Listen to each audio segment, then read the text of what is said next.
mata pelajaran Bahasa Indonesia dan kepada kawan-kawan yang ulun sayangi. Puji syukur marilah kita panjatkan kepada Allah Subhanahu wa taala atas rahmat berupa kesehatan sehingga kita dapat bertatap muka secara online. Tak lupa juga sholawat dan salam selalu kita curahkan kepada Nabi besar Muhammad SAW. Pada hari ini Ulun Hilya NPM 20125104 sebagai moderator yang akan memandu kegiatan diskusi. Topik yang kita bahas hari ini adalah tolak ukur kesalahan berbahasa. Sebelum diskusi dimulai, saya akan memperkenalkan anggota kelompok 5 yang akan menyampaikan materi. Yang pertama Ahmad Trisutrisno, yang kedua Ahmad Husairi, yang ketiga Ansari, yang keempat Anissa Iriani, yang kelima Delima Ulpa, yang keenam Faijar Rahmatina, dan yang ketujuh Ibdalina Alfarida. A. Ragam kesalahan bahasa Indonesia. 1. Ketidaksantunan ejaan. Ejaan adalah seperangkat aturan atau kaidah yang mengatur cara melambangkan bunyi, cara memisahkan atau menggabungkan kata, dan cara menggunakan tanda baca.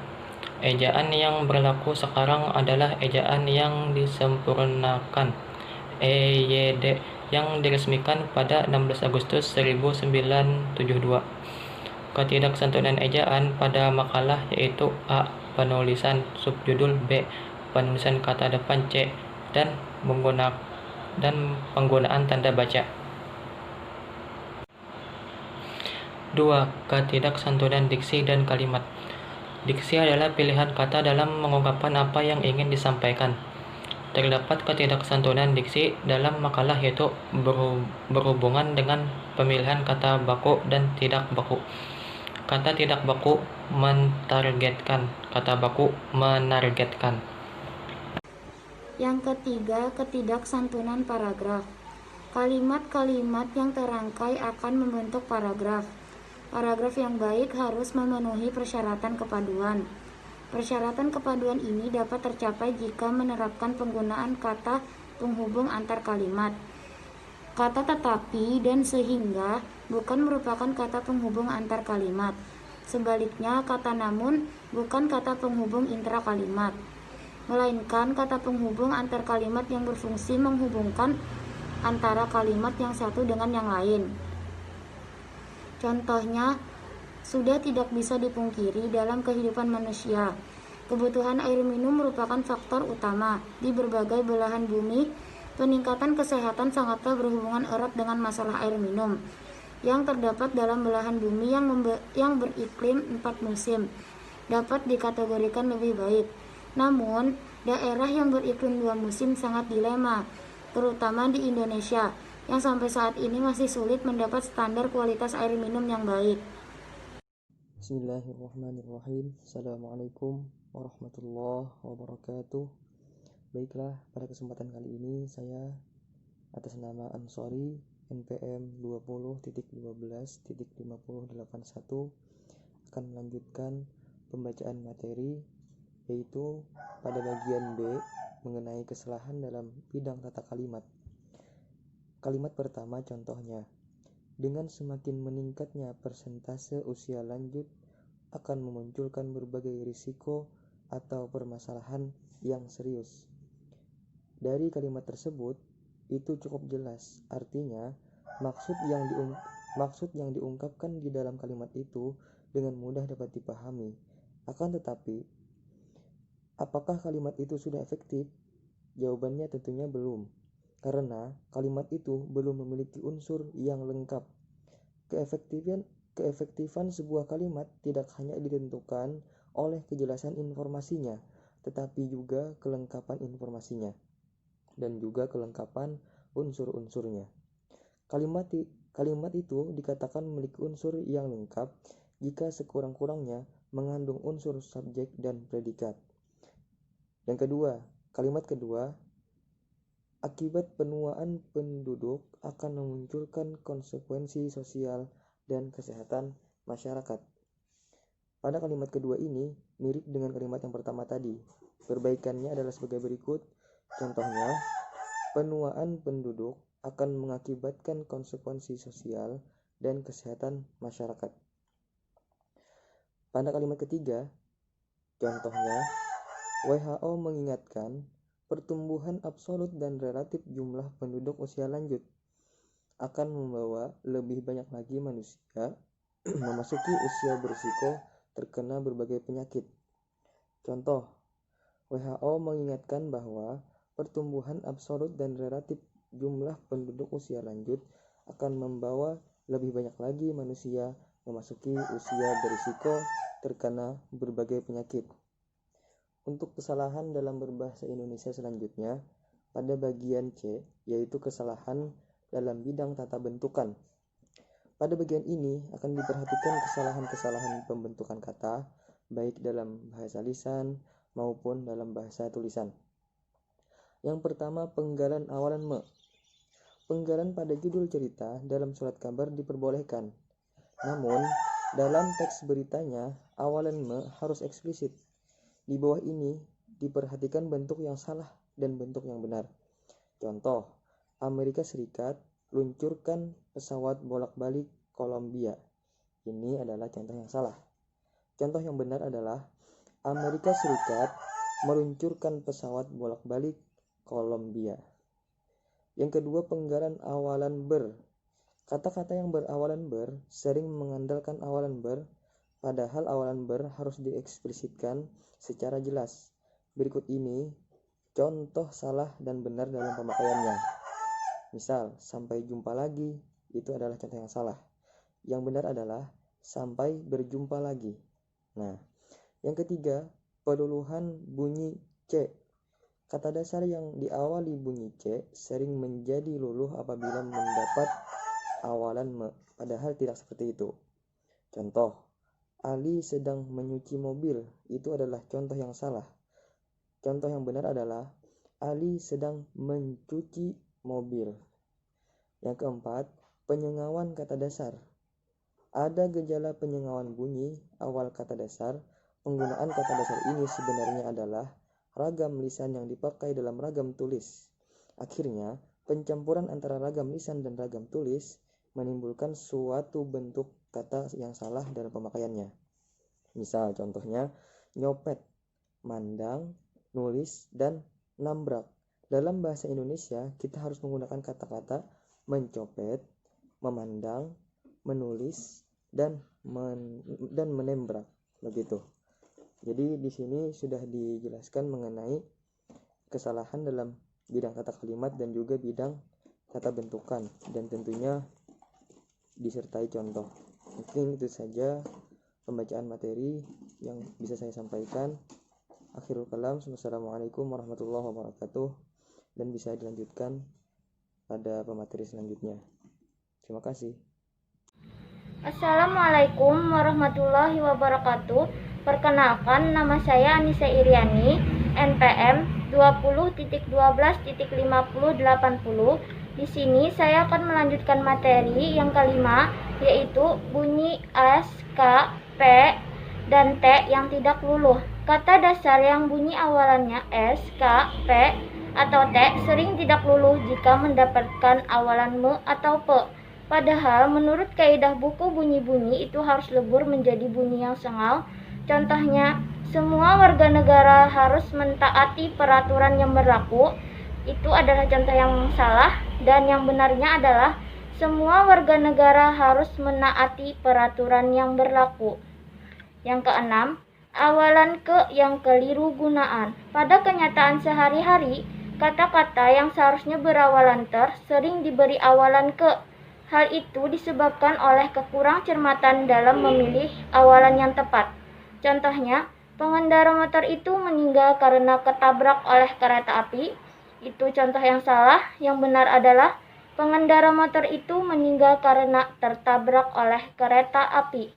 Perlu diketahui bahwa awalan ke hanya dapat menempel pada kata bilangan. Selain di depan kata bilangan, awalan ke tidak dapat dipakai kecuali pada kata kekasih, kehendak, dan ketua. Yang ketujuh, pemakaian akhiran IR. Pemakaian kata akhiran IR sangat produktif dalam penggunaan bahasa Indonesia sehari-hari. Padahal, dalam bahasa Indonesia baku untuk akhiran IR adalah ASI atau ISASI. Contohnya, Saya sanggup mengkoordinir kegiatan itu. Itu adalah contoh yang salah. Yang benar adalah saya sanggup mengkoordinasi kegiatan itu. Yang kedelapan, padanan yang tidak serasi. Terjadi ketika pemakaian bahasa yang kurang cermat memilih padanan yang serasi. Yang muncul dalam kehidupan sehari-hari adalah padanan yang tidak sepadan atau yang tidak serasi. Hal itu terjadi karena dua kaidah yang berselang atau yang bergabung dalam sebuah kalimat. Contohnya, karena modal di bank terbatas sehingga tidak semua pengusaha lemah memperoleh kredit. Itu adalah contoh yang salah. Yang benar adalah karena modal di bank terbatas, tidak semua pengusaha lemah memperoleh kredit. Bentuk-bentuk di atas adalah bentuk yang menggabungkan kata karena dan kata sehingga, kata apabila dan maka, dan kata walaupun dan tetapi. Yang kesembilan, pemakaian kata depan di, ke, dari, bagi, pada, daripada, dan terhadap. Dalam pemakaian sehari-hari, pemakaian kata di, ke, dari, bagi, dan daripada sering dipertukarkan. Contohnya, putusan daripada pemerintah itu melegakan hati rakyat. Itu adalah contoh yang salah. Yang benar adalah putusan pemerintah itu melegakan hati rakyat. Yang ke-10 atau yang terakhir, pemakaian akronim atau singkatan. Yang dimaksud kata singkatan adalah PLO, UI, dan lain-lain. Sedangkan yang dimaksud dengan bentuk singkatan ialah lab atau laboratorium, memo atau memorandum, dan lain-lain. Sekian dari saya. Terima kasih. Assalamualaikum warahmatullahi wabarakatuh. Perkenalkan, nama saya Ahmad Husairi, NPM 20.12.50.67.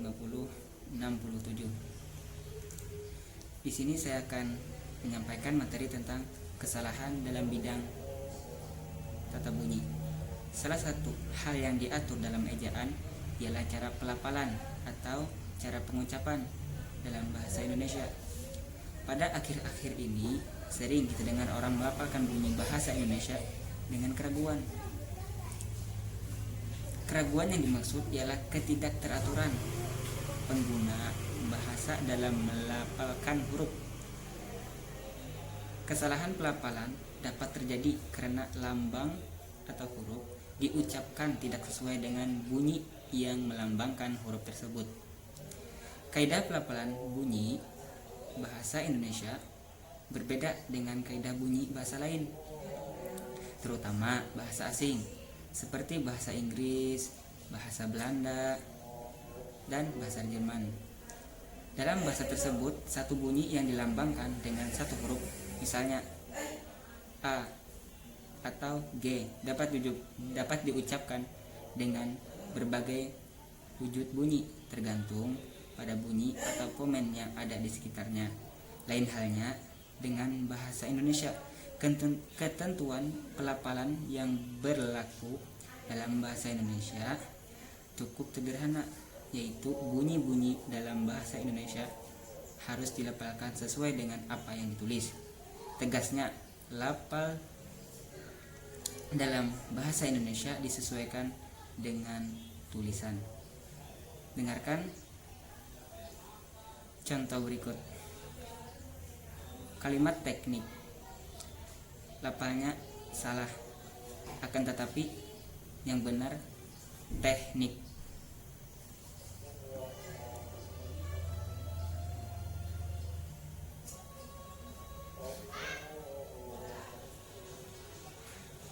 Dan kata tegal, lafalnya salah, tehel, lafal yang benar. Kata energi, lafal yang salah, tetapi energi atau energi itu lafal yang benar.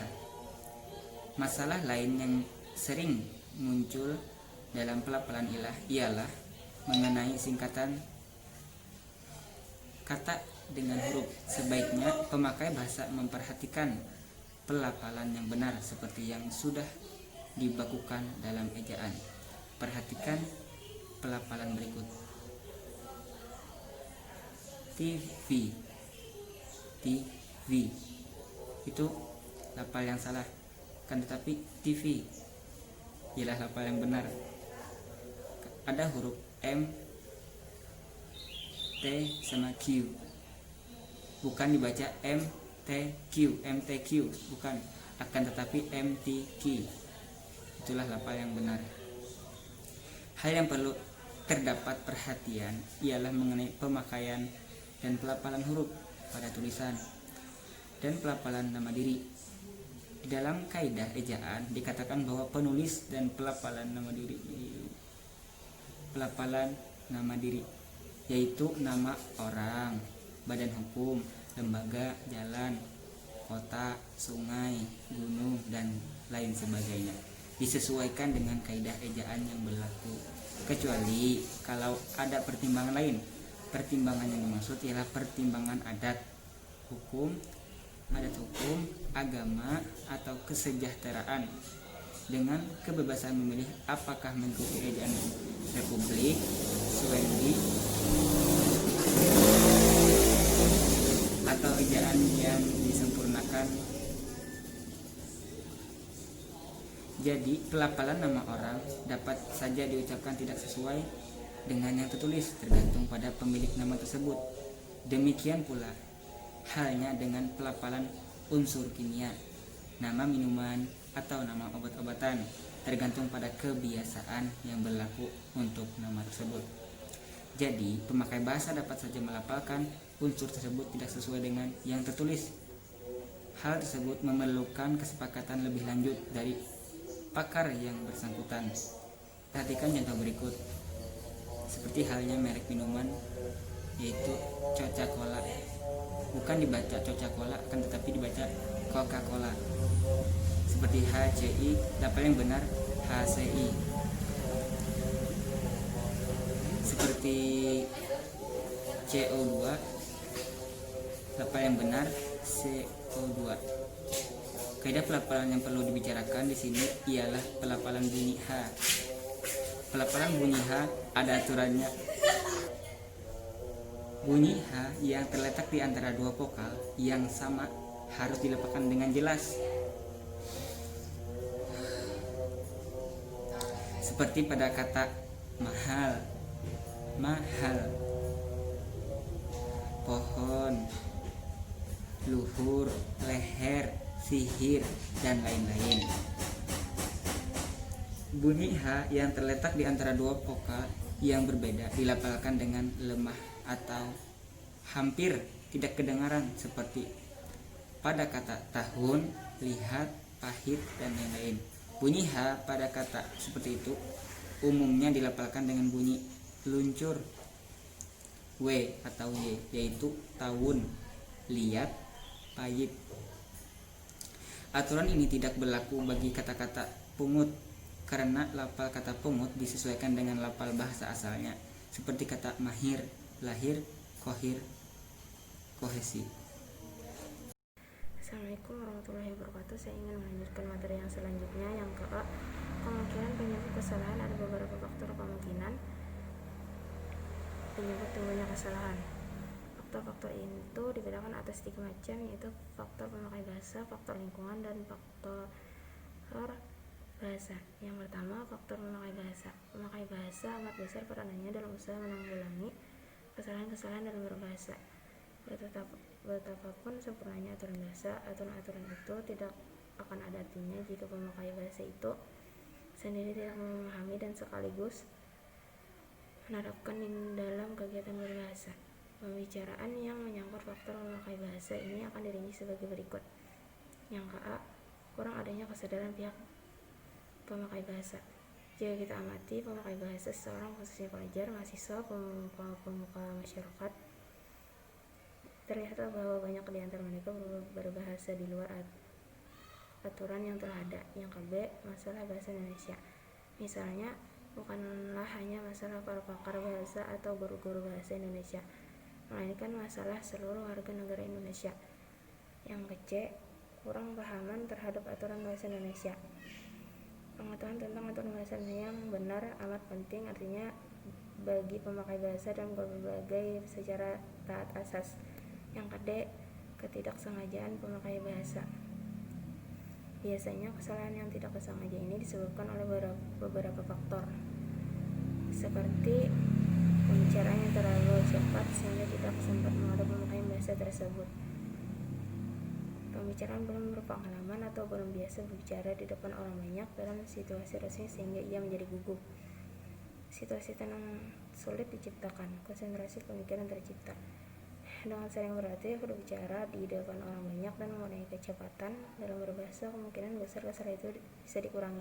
Yang ingin gagah, Widodo mengatakan bahwa kesalahan juga bisa terjadi karena pemakai bahasa ingin gagah, ingin hebat. Dengan tercapainya keinginan tersebut, pemakai bahasa akan merasa puas dan bangga. Terima kasih. Assalamualaikum warahmatullahi wabarakatuh.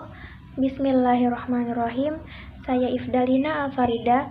Di sini saya ingin menyampaikan kesimpulan isi makalah kami tentang bahasa Indonesia baku sebagai tolak ukur kesalahan dalam berbahasa Indonesia. Ejaan adalah seperangkat aturan atau kaidah yang mengatur cara melambangkan bunyi, cara menyambung dan memisah kata, dan cara menggunakan tanda baca. Ada beberapa kesalahan yang perlu kita perhatikan dalam berbahasa Indonesia. Di antara lain ada kesalahan dalam tata bidang kalimat. Misalnya, semakin meningkatnya presentasi usia lanjut, yang presentasi itu sendiri menimbulkan berbagai macam resiko dan permasalahan yang serius. Dan akibat penuaan penduduk akan menimbulkan konsekuensi sosial dan penyakit masyarakat, serta pertumbuhan absolut dan relatif jumlah penduduk usia lanjut akan membawa lebih banyak lagi manusia untuk memasuki usia berisiko terkena berbagai penyakit. Dan perlu kita perhatikan dalam kesalahan dalam berbahasa Indonesia. Ada kesalahan dalam bidang tata bentukan, ada kesalahan dalam bidang tata bunyi, dan berbagai macam kesalahan yang lainnya. Demikian tadi presentasi dari kelompok 5. Marilah kita bersama-sama mengucapkan alhamdulillahirrabbilalamin. Ulun sebagai moderator mengucapkan mohon maaf atas segala kesalahan atau kekurangan. Wabillahi taufiq wal hidayah. Wassalamualaikum warahmatullahi wabarakatuh.